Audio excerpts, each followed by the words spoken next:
Bismillahirrahmanirrahim. Tes, tes, satu, satu, dua, tiga. Bismillahirrahmanirrahim. Assalamualaikum warahmatullahi wabarakatuh. Kali ini kita akan mengambil tajuk, ya, Trump, pujian yang mematikan. Ya, kalau kita berbicara tentang pemimpin-pemimpin dunia yang bisa merubah keadaan secara secara drastis gitu, orang biasanya menyebut 3 nama, ya. Tapi kalau aku menambahkan 2 lagi nama, dan kalian boleh setuju, boleh tidak, ya, sehingga ada 5 nama pemimpin-pemimpin negara di dunia ini yang bisa, ya, memporak-porandakan keadaan kehidupan kita di bumi, ya. Parameternya apa? Parameternya tentu kemampuan mereka dalam menguasai teknik dan strategi militer, ya. Jadi kemampuan militernya. Kita sebut saja pertama, tentunya kita tahulah Trump, ya, dari Amerika. Berikutnya Putin dari Rusia. Kemudian Jinping dari Cina, ya, Jinping. 3 ini biasanya yang disebut. Maka aku menambahkan 2, ya. Satu lagi dari Persia sana, yaitu Khamenei dari Iran, ya. Satu lagi dari Asia, jadi yaitu orang selalu memanggilnya dengan nama Jong Un, ya, Jong Un atau Kim Jong Un dari Korea Utara.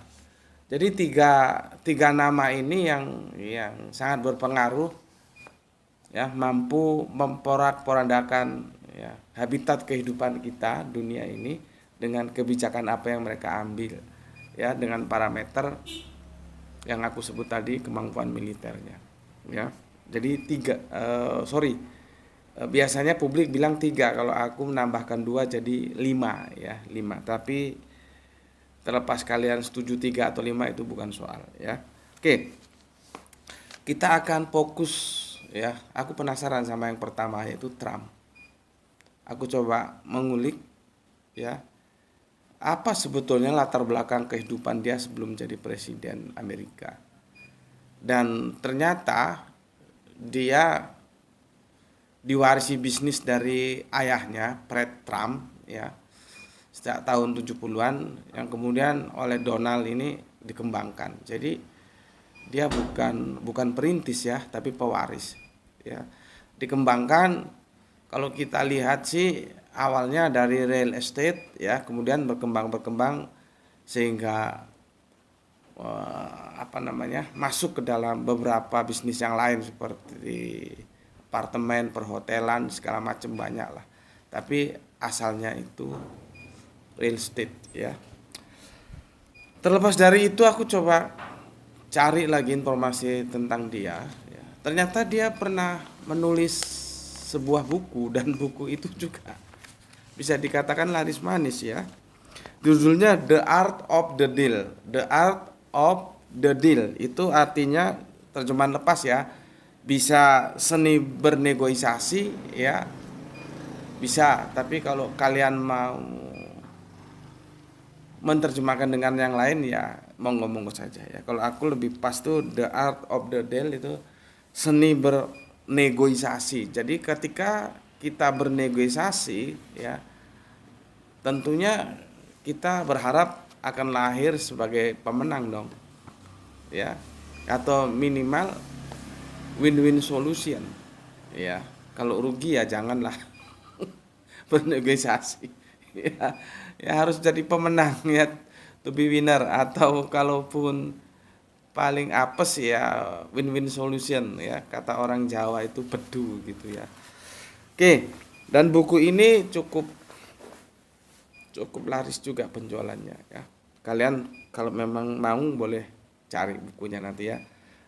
Judulnya, tajuknya The Art of the Deal ya, by Donald Trump. Itu dia tulis ya, dan dari situ kita tahu bahwa dia memang seorang negosiator ulung ya, negosiator ulung.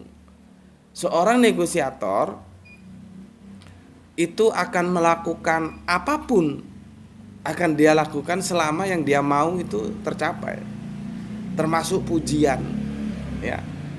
Dia akan memuji siapapun, setinggi apapun, itu bukan soal ya.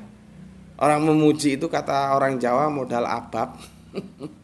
Nggak perlu modal yang mulu-mulu. Dia akan melakukan pujian ya, setinggi apapun terhadap orang ya, yang bisa dia kendalikan, yang bisa memberikan keuntungan kepada dia dalam bernegosiasi ya. Maka terkenallah dia sebagai negosiator ulung gitu ya. Jadi Trump ini negosiator ulung gitu ya. Dia akan melakukan apa saja ya, termasuk memuji tadi ya. Ketika dia bernegosiasi dengan seseorang, asal lu memberikan keuntungan pada gue, lu mau apa? Gue puji seperti apa? Akan gue puji.